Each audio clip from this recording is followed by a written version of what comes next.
Lista 3, exercício 3.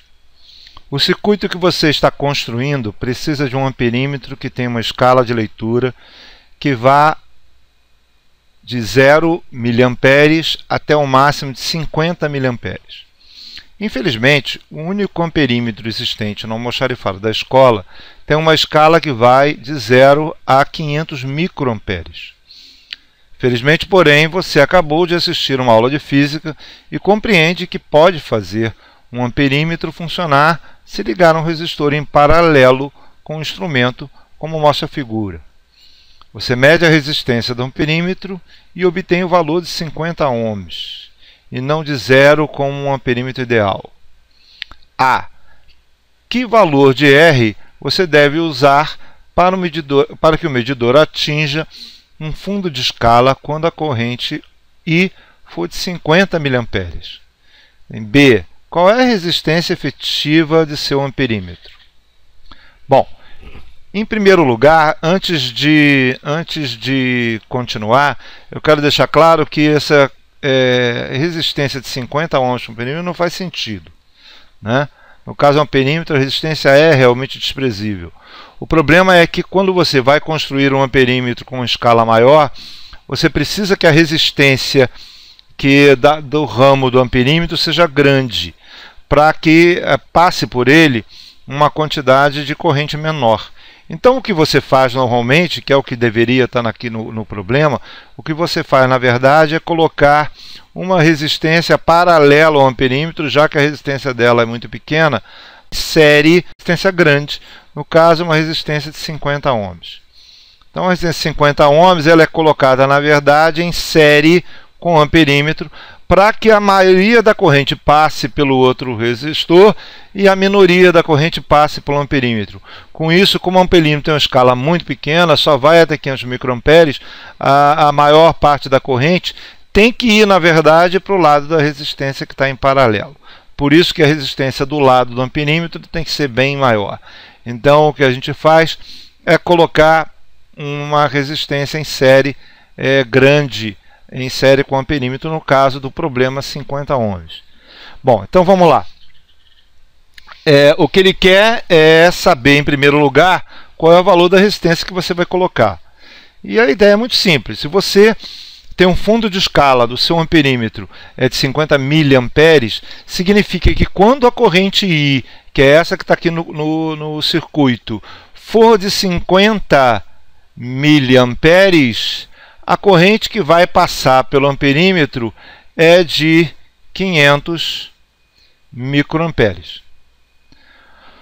Consequentemente, a corrente que vai passar pela resistência é de 50 mA, no caso, a corrente pela resistência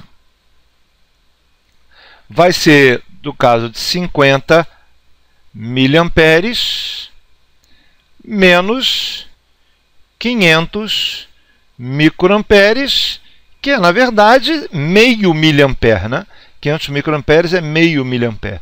Então, a corrente que vai passar pela resistência é simplesmente 49,5 miliamperes. Então, note como, do jeito que eu estava falando, que se você quer, na verdade, passar 500 microamperes, você tem que ter uma resistência bem alta em cima desse lado, para que a resistência não tenha que ser muito baixa demais do lado paralelo, do lado da resistência R. Então, vamos lá.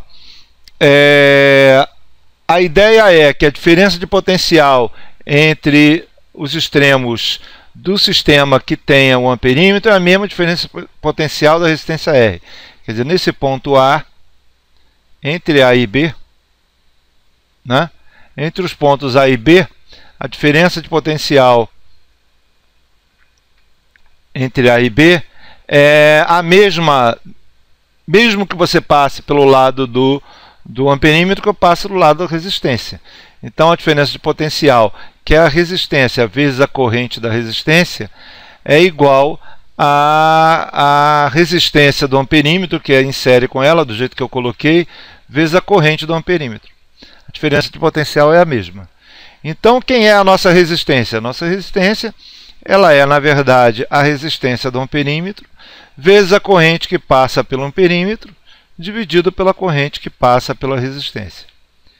Isso é 50 ohms vezes meio miliampere dividido por 49,5 miliampere. Note que eu mantive a unidade miliampere, já que eu estou dividindo duas correntes. Se eu manter a mesma unidade nas duas, não faz diferença se eu coloco em ampere ou em miliampere, que as unidades vão cortar da mesma forma. E essa conta fica 0,505 ohms.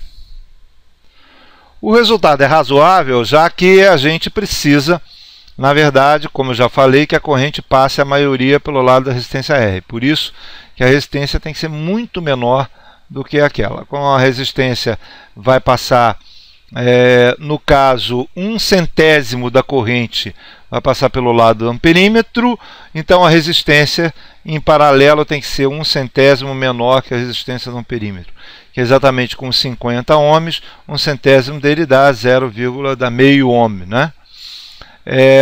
A precisão aqui vai em função da construção da resistência R. O que se faz normalmente nesse caso é colocar um potenciômetro, que é aquela resistência variável. Então você vai variando o potenciômetro até chegar à resistência que você quer. Consequentemente, você montando o equipamento, você vai ter na escala do amperímetro 50 miliamperes.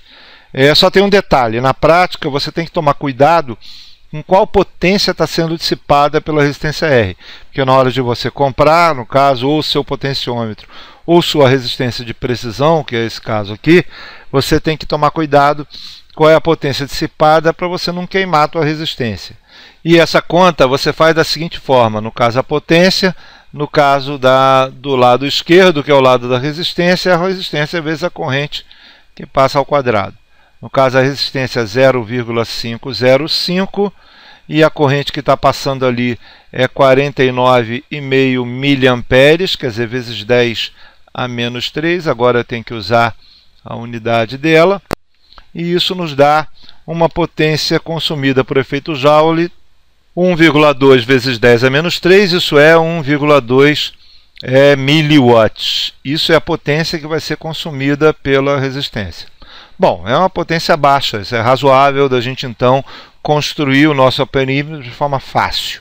O que você tem na verdade é que na loja comprar, eu quero uma resistência de 0 ou um potenciômetro que vá além de 0,5 de meio ohm, né? Um potenciômetro que vai até 1 ohm, por exemplo, ou então uma resistência de precisão, mas que a potência máxima consumida seja maior que 1,2 miliwatts, que é bem razoável de achar, certo? Esse então seria o item A. No caso do item B, qual é a resistência efetiva do seu amperímetro? A resistência efetiva do amperímetro são duas resistências em paralelo, não é isso? Isso é, como duas resistências em paralelo, já que a diferença de potencial é a mesma, independente do valor da resistência, como a gente colocou no item A, se a diferença de potencial é a mesma, isso é característica de duas resistências em paralelo.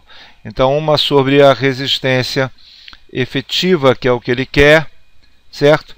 É igual a 1 sobre a resistência do amperímetro, mais 1 pela resistência que a gente calculou, e essa conta dá 1 por 50 ohms, que é a resistência do amperímetro, mais 1 por 5,05, que é a resistência R.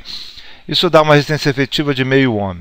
Se a resistência efetiva de 1 ohm é um resultado razoável, já que ele tem que ter uma resistência menor do que as duas, que é o caso do meio ohm, né, menor que 5,05, e fica bem próximo do valor menor, já que a diferença dos dois é muito grande.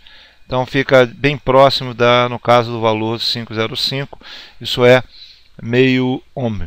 Bom, detalhe, meio ohm está mais próximo de uma resistência de um amperímetro, que a resistência tem que ser bem menor que a resistência do circuito para não atrapalhar o circuito. Só o único cuidado é que, no caso, o nosso amperímetro só pode ir até 50 miliamperes, que é exatamente o fundo de escala dele. Certo? É o único cuidado que você tem que ter, são os fundos de escala do amperímetro para não queimar ele.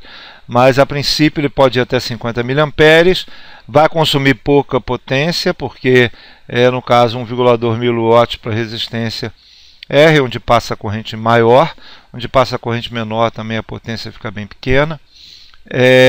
E no caso a resistência do amperímetro fica bem pequena, meio ohm. Então ele pode colocar, tem que levar isso em consideração, onde você vai colocar o seu amperímetro no circuito, para ele que não atrapalhe a medida que você está fazendo. É isso.